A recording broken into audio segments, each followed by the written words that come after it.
Hi, I'm Dr. Michael Jacobs. I'm an internist. I practice on the island of Martha's Vineyard, and I've been a lifelong sailor.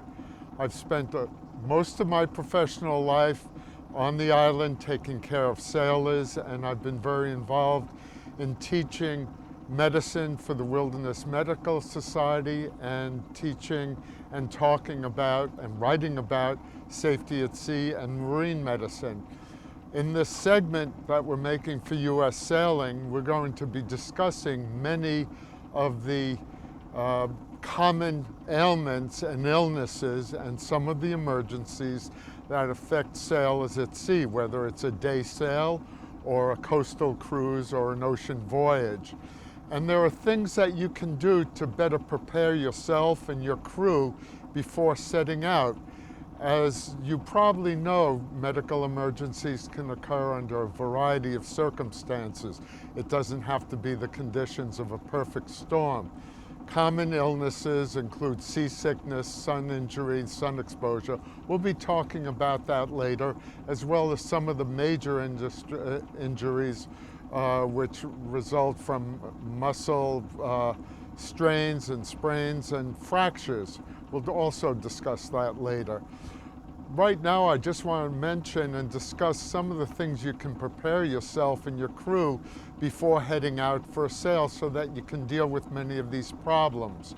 The medical officer or medical person in charge, if possible, needs to have some basic medical training and understanding, whether it's taking some courses or participating in some training programs that deal with medicine at sea. There are a number of books out, and the Wilderness Medical Society offers some courses as well.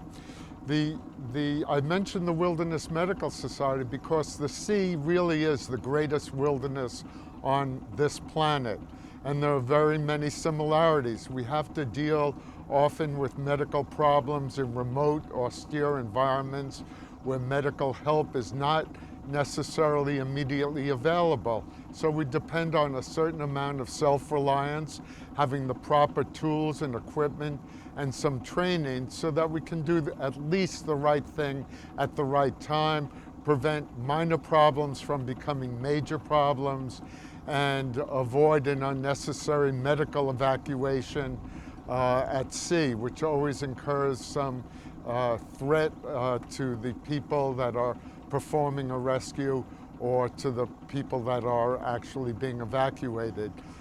What the crew can do on an extended voyage for sure is to have a good medical examination and a dental examination so that they can avoid some problems that they might not have been aware of before their departure.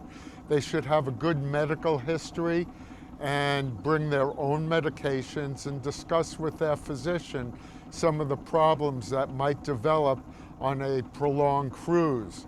They should have a list of their allergies as well, and if they're in their 50s or older, probably have an electrocardiogram done as a baseline in case there is some need for that in the future. In addition, it's good to know how to reach the family physician so that medical records in more detail can be obtained. In addition, it is reasonable to think about how you're going to communicate and with whom you're going to communicate if you have a medical problem.